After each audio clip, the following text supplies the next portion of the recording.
Hello बच्चों, चलिए प्रश्न को पढ़ते हैं। कहता है कि आणविक तथा मूलानुपाती सूत्र में वास्तविक सूत्र कौन सा है। हमें बताना है इन दोनों में वास्तविक सूत्र जो है वो कौन सा है। तो हम बात करते हैं अपने उत्तर की और यहाँ पर मुख्य अवधारणा को समझते हैं। इस प्रश्न की मुख्य अवधारणा को समझते हैं। ठीक है, मुख्य अवधारणा को समझते हैं। तो इस प्रश्न की जो मुख्य अवधारणा है वह है कि आणविक तथा मूलानुपाती सूत्र, आणविक तथा मूलानुपाती सूत्र, इस प्रश्न की जो मुख्य अवधारणा है वो है। हमें इन दोनों को समझना है और बताना है वास्तविक सूत्र कौन सा है। ठीक है, तो अगर मूलानुपाती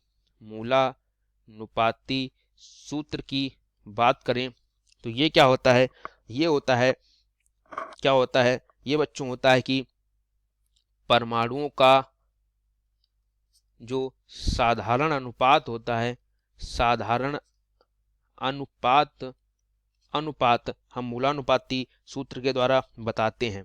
लेकिन जैसे जैसे ग्लूकोज का जो मूलानुपाती सूत्र है ये होता है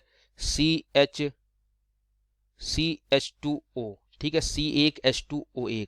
ठीक है, ये क्या होता है, ये होता है मूलानुपाती सूत्र किसका, ग्लूकोज का है। तो ये परमाणु का साधारण अनुपात बताता है कि कार्बन अनुपात, हाइड्रोजन अनुपात, ऑक्सीजन जो है वो 1:2:1 में है।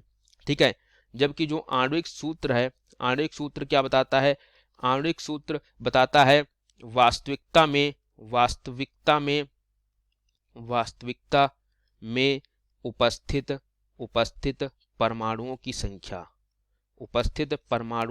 की संख्या की वास्तविकता में ग्लूकोज में कितने परमाणु उपस्थित हैं। जैसे जैसे जो ग्लूकोज होता है उसका जो आणविक सूत्र होता है C6H12O6 होता है, ये होता है आणविक सूत्र।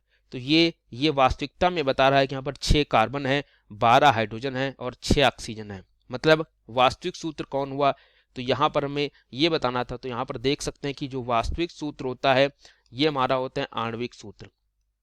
जो वास्तविक सूत्र होता है ये आणविक सूत्र होता है, जो कि वास्तव में हमें बताता है यहाँ पर उपस्थित परमाणुओं की संख्या। जबकि मूलानुपाती सूत्र केवल एक अनुपात को बताता है। क्या बताता है, अनुपात को बताता है। तो उम्मीद करता हूँ आपको ये उत्तर अच्छे से समझ आए होंगे। धन्यवाद।